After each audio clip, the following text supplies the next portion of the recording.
So you know what happened next, Brian?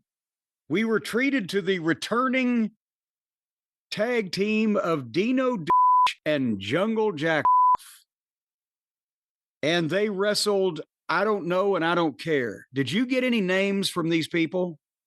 Were they even announced? No, I missed it. If this was a squash match, which shows you how squash matches could work nowadays. Just let guys go out there and, win quickly and get them over. But I didn't get the names, no. But having said that, you got to be judicious with who you choose to try to get over because we're back in 2020. The only thing, he's not in his loincloth. He's still dressing like a mechanic with an empty knife holster on his belt, like a hunting knife is supposed to go there. But it would be somewhat ridiculous if you let a guy wrestle while he was wearing a hunting knife visually. So why don't he take the goddamn holster off? What is that a fashion now with these young jackoffs that are sons of legitimate stars? No, I think it's a thing where if CM Punk kicks the shit out of you, you start carrying a knife.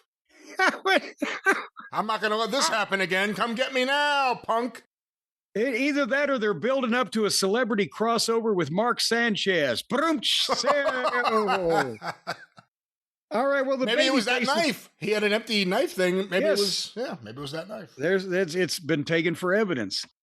The baby faces won in 2 minutes over these guys, but there's, again, the kid, except the loincloth and the fucking dinosaur.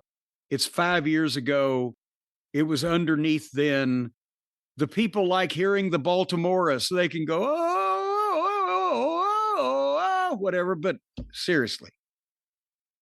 He's 5 years older and deeper in debt, is Jungle Jack. The Hardley boys were watching with the other marks in the stands this match, and then they came to the ring and pulled Jungle Jack out. And then they got in the ring and made the big production of leaping into Dino's double choke slam grip.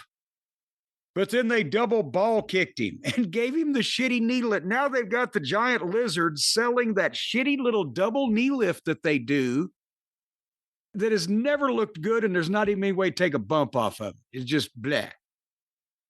And then they double super kicked Jungle Jack. Little Nicky never even took his glasses off, so they're really taking this seriously. And then they challenged him for a match at the pay-per-view and gave Jungle Jack off the phony flipping tombstone. And nobody cared. They didn't care that the Buckaroos beat these baby faces up, and they didn't care that the baby faces are going to get a match with the Buckaroos. They don't care. What are the Hardley boys right now, little Maddie and Nikki, what are they contributing? Everything is either comedy with tongue in cheek and just they're jacking off, or they come out and do an angle like this that they don't fart. The people don't care. And then they have a match where they do the same shit they always do. What are they contributing to this operation? Nothing. What are they contributing to the budget? That may be a different thing there, but yeah, I mean, they even tried to play into the throwback of them punching Jack Perry in the gut the same way Jack Perry had done to Tony Khan in the exact same building.